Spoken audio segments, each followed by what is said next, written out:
Let's chika, Donnie, inamin na ang babae na bumubuo sa pagkatao niya. Malalim na ang pundasyon ng relasyon ng kapamilya sa celebrity couple na sina Donnie at Belle.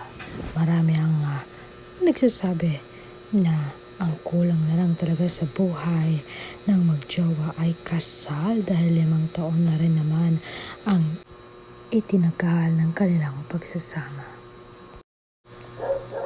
Ang bumubuo sa pagkatao ko maliban sa pamilya ko ay bukod kay Jesus, given na yun eh. Pero ang pinaka number 1 talaga na bumubuo sa akin ngayon, yung nasa harapan ko, si Belle Mariano. Totoo naman kasi hindi tayo showbiz dito. Sa totoo lang si Belle, masaya ako. Meron akong siya, say ng binata.